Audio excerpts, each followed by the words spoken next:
ओम शांति, ओम शांति, ओम शांति। आज है 20 जनवरी 2021, शिव बाबा की साकार मुरली। आज बाबा हम सभी मीठे बच्चों से क्या कहते हैं? बाबा कहते हैं, मीठे बच्चे, सारे कल्प का यह है सर्वोत्तम कल्याणकारी संगम युग। इसमें तुम बच्चे याद की सैक्रीन से सतो प्रधान बनते हो। प्रश्न: अनेक प्रकार के प्रश्नों की उत्पत्ति का कारण तथा उन सब का निवारण क्या है? उत्तर: जब देह अभिमान में आते हो तो संशय पैदा होता है और संशय उठाने से ही अनेक प्रश्नों की उत्पत्ति हो जाती है। बाबा कहते, मैंने तुम बच्चों को जो धंधा दिया है, पतित से पावन बनो और बनाओ। इस धंधे में रहने से सब प्रश्न खत्म हो जाएंगे। गीत है, तुम्हें पाके हमने जहां पा लिया है, जमी तो जमी आसमां पा लिया है। ओम शांति। बाबा कहते हैं, मीठी मीठी रूहानी बच्चों ने गीत सुना। यह किसने कहा? मीठे मीठे रूहानी बच्चे, जरूर रूहानी बाप ही कह सकते हैं। मीठे मीठे रूहानी बच्चे सभी सम्मुख बैठे हैं और बाप बहुत प्यार से समझा रहे हैं। अब तुम जानते हो, सिवाय रूहानी बाप के सर्व को सुख शांति देने, सर्व को इस दुख से लिबरेट करने वाला दुनिया भर में और कोई मनुष्य हो नहीं सकता। इसलिए दुख में बाप को याद करते रहते हैं। तुम बच्चे सम्मुख बैठे हो, जानते हो बाबा हमको सुखधाम के लायक बना रहे हैं। सदा सुखधाम का मालिक बनाने वाले बाप के सम्मुख आए हैं।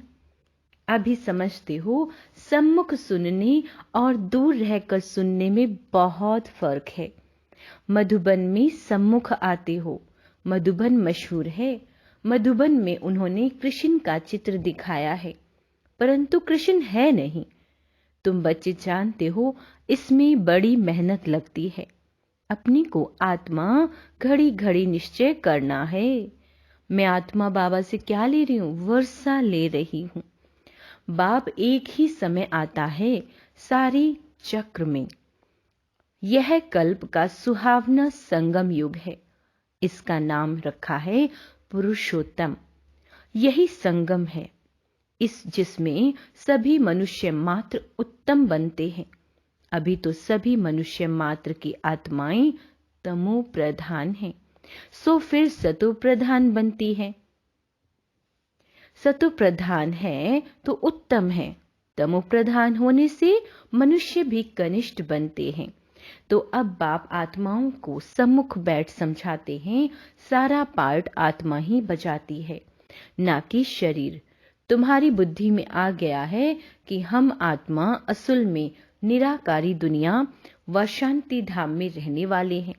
यह किसी को भी पता नहीं है, न खुद समझा सकते हैं। तुम्हारी बुद्धि का अब ताला खुला है। तुम समझते हो बरोबर आत्माएं परम धाम में रहती हैं। वह है इनकॉर्पोरियल वर्ल्ड, यह है कॉर्पोरियल वर्ल्ड। यह हम सब आत्माएं एक्टर्स, पाठधारी हैं। पहले पहले हम पाठ बजाने आते हैं, फिर नंबर वार आते जाते हैं। सभी एक्टर्स इकट्ठे नहीं आ जाते, भिन्न भिन्न प्रकार के एक्टर्स आते जाते हैं। सब इकट्ठे तब होते जब नाटक पूरा होता है। अभी तुमको पहचान मिली है। हम आत्मा असुल शांति धाम की रहवासी हैं। यहाँ आते हैं पार्ट बजाने। बाप सारा समय पार्ट बजाने नहीं आते हैं। हम ही पार्ट बजाते बजाते सतो प्रधान से तमो प्रधान बन जाते हैं। अभी तुम बच्चों को सम्मुख सुनने से बड़ा मजा आता है। इतना मजा मुरली पढ़ने में नहीं आता। यहाँ सम्मुख होना। तुम बच्चे समझते हो कि भारत गॉड गॉडेज का स्थान था, अभी नहीं है। चित्र देखते हो, था जरूर। हम वहां के रहवासी थे। पहले पहले हम देवता थे। अपने पाठ को तो याद करेंगे कि भूल जाएंगे। बाप कहते हैं तुमने यहाँ यह पार्ट बजाया, यह ड्रामा है, नई दुनिया सो फिर पुरानी दुनिया होती है। बाबा कहते हैं पहले पहले ऊपर से जो आत्माएं आती हैं, पहले पहले वो गोल्डन एज में आती हैं। यह सब बातें अभी तुम्हारी बुद्धि में हैं। तुम विश्व के मालिक महाराजा महारानी थे, तुम्हारी राजधानी थी। अभी तो राजधानी है नहीं, अभी तुम सीख रहे हो हम राजाई कैसे चलाएंगे। वहां वजीर होते नहीं, राय देने वालों की दरकार ही नहीं है। वह तो श्रीमत द्वारा श्रेष्ठ ते श्रेष्ठ बन जाते हैं, फिर इनको दूसरे कोई से राय लेने की दरकार नहीं है। अगर कोई से राय लें तो समझा जाएगा उनकी बुद्धि कमजोर है। अभी जो श्रीमत मिलती है वह सतयुग में भी कायम रहती है। अभी तुम समझते हो पहले पहले बरोबर इन देवी देवताओं का आधा कल्प राज्य था। अब तुम्हारी आत्मा रिफ्रेश हो रही है। यह नॉलेज परमात्मा के सिवाय कोई भी आत्मा को दे न सके। अभी तुम बच्चों को देही अभिमानी बनना है। शांति धाम से आकर यहाँ तुम टॉकी बने हो। टॉकी होने बगैर कर्म हो न सके। यह बड़ी समझने की बातें हैं। जैसे बाप में सारा ज्ञान है, वैसे तुम्हारी आत्मा में भी ज्ञान है। आत्मा कहती है हम एक शरीर छोड़ संस्कार अनुसार फिर दूसरा शरीर लेता हूँ। पुनर्जन्म भी जरूर होता है। आत्मा को जो भी पाठ मिला हुआ है वह बजाती रहती है। संस्कारों अनुसार दूसरा जन्म लेते रहते हैं। आत्मा के दिन प्रतिदिन प्योरिटी की डिग्री कम होती जाती है। पतित अक्षर द्वापर से काम में लाते हैं, फिर भी थोड़ा सा फर्क जरूर पड़ता है। तुम नया मकान बनाओ, 1 मास के अंदर कुछ जरूर फर्क पड़ेगा। अभी तुम बच्चे समझते हो बाबा हमको वर्षा दे रहे हैं। बाप कहते हैं हम आए हैं तुम बच्चों को वर्षा देने। जितना जो पुरुषार्थ करेगा उतना पद पाएगा। बाप के पास कोई फर्क नहीं है। बाप जानते हैं हम आत्माओं को पढ़ाते हैं। आत्मा का हक है बाप से वर्षा लेने का। इसमें मेल फीमेल की दृष्टि यहाँ नहीं रहती। तुम सब बच्चे हो। बाबा ने क्या कहा? बाबा ने कहा तुम सब बच्चे हो, बाप से वर्षा ले रहे हो। सभी आत्माएं ब्रदर्स हैं जिनको बाप पढ़ाते हैं, वर्षा देते हैं। बाप ही रूहानी बच्चों से बात करते हैं। हे लाडले मीठे सिक्की लदे बच्चों, तुम बहुत समय पाठ बजाते बजाते अब फिर आकर मिले हो अपना वर्षा लेने। यह भी ड्रामा में नूंद है। शुरू से लेकर पाठ नूंधा हुआ है। तुम एक्टर्स पार्ट बजाते हो, एक्ट करते रहते हो। आत्मा अविनाशी है, इसमें अविनाशी पार्ट नूंधा हुआ है। शरीर तो बदलता रहता है, बाकी आत्मा सिर्फ पवित्र से अपवित्र बनती है, पतित बनती है। सतयुग में है पावन। इसको कहा जाता है पतित दुनिया। जब देवताओं का राज्य था तो वाइसलेस वर्ल्ड थी, अभी नहीं है। यह खेल है ना, नई दुनिया सो पुरानी दुनिया, फिर नई दुनिया। अभी सुखधाम स्थापन होता है, बाकी सब आत्माएं मुक्ति धाम में रहेंगी। अभी यह बेहद का नाटक आकर पूरा हुआ। सब आत्माएं मच्छरों में सल जाएंगी। इस समय कोई भी आत्मा आए तो पतित दुनिया में उसकी क्या वैल्यू होगी? वैल्यू उनकी है जो पहले पहले नई दुनिया में आते हैं। तुम जानते हो जो नई दुनिया थी, बाबा कहते हैं जो नई दुनिया थी वह फिर पुरानी बनी है। नई दुनिया में हम देवी देवता थे, वहां दुख का नाम नहीं था। यहाँ तो अतः दुख है। बाप आकर दुख की दुनिया से लिबरेट करते हैं। यह पुरानी दुनिया बदलनी जरूर है। तुम समझते हो बरोबर हम सतयुग के मालिक थे, फिर 84 जन्मों के बाद ऐसे बने हैं। अब फिर बाप कहते हैं मुझे याद करो तो तुम स्वर्ग के मालिक बनेंगे। तो हम क्यों ना अपने को आत्मा निश्चय करें और बाबा को याद करें। कुछ तो मेहनत करनी होगी ना। राजाई पाना कोई सहज थोड़े ही है। बाप को याद करना है, यह माया का वंडर है जो घड़ी घड़ी तुमको भुला देती है। उसके लिए उपाय रचना चाहिए। ऐसे नहीं मेरा बनने से याद जम जाएगी, बाकी पुरुषार्थ क्या करेंगे? नहीं, जब तक जीना है पुरुषार्थ करना है, ज्ञान अमृत पीते रहना। यह भी समझते हो हमारा यह अंतिम जन्म है। इस शरीर का भान छोड़ देही अभिमानी बनना है। गृहस्थ व्यवहार में भी रहना है, पुरुषार्थ जरूर करना है। सिर्फ अपने को आत्मा निश्चय कर बाबा को याद करो। बाबा कहते हैं मातश्च पिता, यह सब है भक्ति मार्ग की महिमा। तुमको सिर्फ एक अल्फ को याद करना है, एक ही मीठी सैक्रीन है, और सब बातें छोड़ एक सैक्रीन यानी बाप को याद करो। अभी तुम्हारी आत्मा तमो प्रधान बनी है, उनको सतो प्रधान बनाने के लिए याद की यात्रा में रहो। सबको यही बताओ, बाप से सुख का वर्षा लो।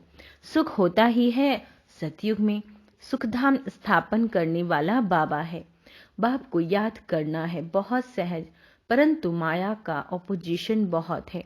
इसलिए कोशिश कर मुझ बाप को याद करो तो खाद निकल जाएगी। सेकंड में जीवन मुक्ति गाया जाता है। हम आत्मा रूहानी बाप के बच्चे हैं, वहां के रहने वाले हैं।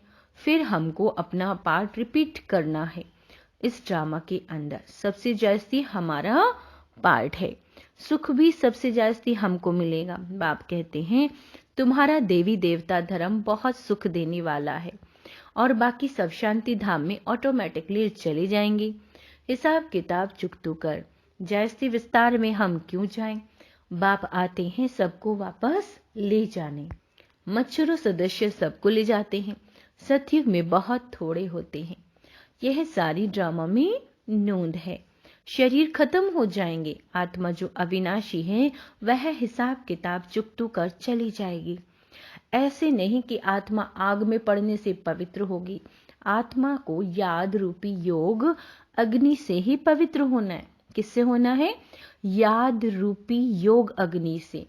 योग की अग्नि है यह। उन्होंने फिर नाटक बैठ बनाए। सीता आग से पार हुई। आग से कोई थोड़े ही पावन होना है। बाप समझाते हैं तुम सब सीताएं इस समय पतित हो, रावण के राज्य में हो। अब एक बाप की याद से तुमको पावन बनना है। राम अक्षर ही है। योग अक्षर सुनने से समझते हैं आग से पार हुई। कहाँ योग अग्नि, कहाँ वह आत्मा? परम पिता परमात्मा से योग रखने से ही पतित से पावन बनती है। यानी कि शिव बाबा को याद करने से ही आत्मा क्या बनेगी? पावन बनेगी। रात दिन का फर्क है। हेल में सब सीताएं रावण की जेल में शोक वाटिका में हैं। हर आत्मा क्या है? दुखी है ना, शोक में है। यहाँ का सुख तो कागविष्टा के समान है, भेंट की जाती है। स्वर्ग के सुख तो अताह है। तुम आत्माओं की, बाबा कहते हैं, अभी शिव साजन के साथ सगाई हुई है तो आत्मा फीमेल हुई ना। शिव बाबा कहते हैं सिर्फ मुझे याद करो तो तुम पावन बन जाएंगे। शांति धाम में जाए फिर सुख धाम में आ जाएंगे। तो बच्चों को ज्ञान रत्नों से झोली भरनी चाहिए। कोई भी प्रकार का संशय नहीं ले आना चाहिए। देह अभिमान में आने से फिर अनेक प्रकार के प्रश्न उठते हैं। फिर बाप जो धंधा देते हैं वह नहीं करते। मूल बात है हमको पतित से पावन बनना है। दूसरी बातें छोड़ देनी है चाहिए। राजधानी की जैसे रस्म रिवाज होगी वह चलेगी। जैसे महल बनाए होंगे वैसे बनाएंगे। मूल बात है पवित्र बनने की। बुलाते भी हैं हे पतित पावन। पावन बनने से सुखी बन जाएंगे। सबसे पावन है देवी देवताएं। अभी तुम 21 जन्मों के लिए सर्वोत्तम पावन बनते हो। उसको कहा जाता है संपूर्ण निर्विकारी पावन। तो बाप जो श्रीमत देते हैं उस पर चलना चाहिए। कोई भी संकल्प उठाने की दरकार नहीं। पहले हम पतित से पावन तो बने, पुकारते भी हैं हे पतित पावन, परंतु समझते कुछ भी नहीं। बाबा कहते हैं यह भी नहीं जानते कि पतित पावन कौन है। यह है पतित दुनिया और वह है पावन दुनिया। मुख्य बात है पावन बनने की। पावन कौन बनाएंगे? आज बाबा सारी मुरली में क्या कह रहे हैं? बाबा कह रहे हैं कि हमें पावन बनाने वाला कौन है? शिव बाबा है। पावन कौन बनाएंगे? यह कुछ भी किसी को पता नहीं है। पतित पावन कह बुलाते हैं, परंतु बोलो तुम पतित हो तो बिगड़ पड़ेंगे। अपनी को विकारी कोई भी समझते नहीं है। कहते हैं गृहस्थी में तो सब थे, राधा कृष्ण लक्ष्मी नारायण को भी बच्चे थे ना। वहां योग बल से बच्चे पैदा होते हैं, यह भूल गए हैं। उनको वाइसलेस वर्ल्ड स्वर्ग कहा जाता है, वह है शिवालय।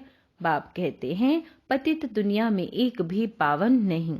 यह बाप तो बाप टीचर सदगुरु है जो सबको सदगति देते हैं। वह तो एक गुरु चेला चला गया तो फिर बच्चों को गद्दी देंगे। अब वह कैसे सदगति में ले जाएंगे? सर्व का सदगति दाता एक है। सतयुग में सिर्फ देवी देवता होते हैं, बाकी इतनी सब आत्माएं शांति धाम में चली जाएंगी। रावण राज्य में छूट जाते हैं। बाप सबको पवित्र बनाकर ले जाते हैं। पावन से फिर फट से कोई पतित नहीं बनते हैं, नंबर वार उतरते हैं। सतो प्रधान से सतो रजो तमो, तुम्हारी बुद्धि में 84 जन्मों का चक्र बैठा है। तुम जैसे अब लाइट हाउस हो, ज्ञान से इस चक्र को जान गए हो कि यह चक्र कैसे फिरता है। अभी तुम बच्चों को और सबको रास्ता बताना है। सब नाये हैं, तुम पायलट हो। रास्ता बताने वाले सबको बोलो आप शांति धाम सुख धाम को याद करो, कलयुग दुख धाम को भूल जाओ। अच्छा, मीठे मीठे सिके लदे बच्चों प्रति माता पिता बाप दादा का याद प्यार और गुड मॉर्निंग। रूहानी बाप की रूहानी बच्चों को नमस्ते। हम रूहानी बच्चों की रूहानी माता पिता बाप दादा को याद प्यार गुड मॉर्निंग और नमस्ते मीठे बाबा। धारणा के लिए मुख्य सार। जब तक जीना है ज्ञान अमृत पीते रहना है।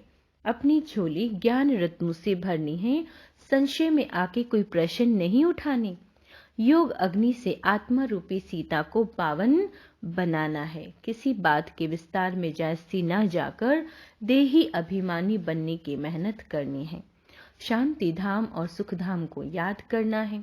वरदान, देही अभिमानी स्थिति में स्थित जो हो, सदा विशेष पाठ बजाने वाले संतुष्ट मणि भव। बाबा कहते हैं जो बच्चे विशेष पाठधारी हैं, उनकी हर एक विशेष होती है। कोई भी कर्म साधारण नहीं होता। साधारण आत्मा कोई भी कर्म देह अभिमानी होकर करेगी और विशेष आत्मा देही अभिमानी बनकर करेगी। क्या कहा बाबा ने कि जो साधारण आत्मा कोई भी कर्म देह अभिमान होकर करेगी और विशेष आत्मा देही अभिमानी बनकर करेगी। जो देही अभिमानी स्थिति में स्थित रहकर कर्म करते हैं, यानी कि मैं आत्मा हूं, वे स्वयं भी सदा संतुष्ट रहते हैं और दूसरों को भी संतुष्ट करते हैं। इसलिए उन्हें संतुष्ट मणि का वरदान स्वतः ही प्राप्त हो जाता है।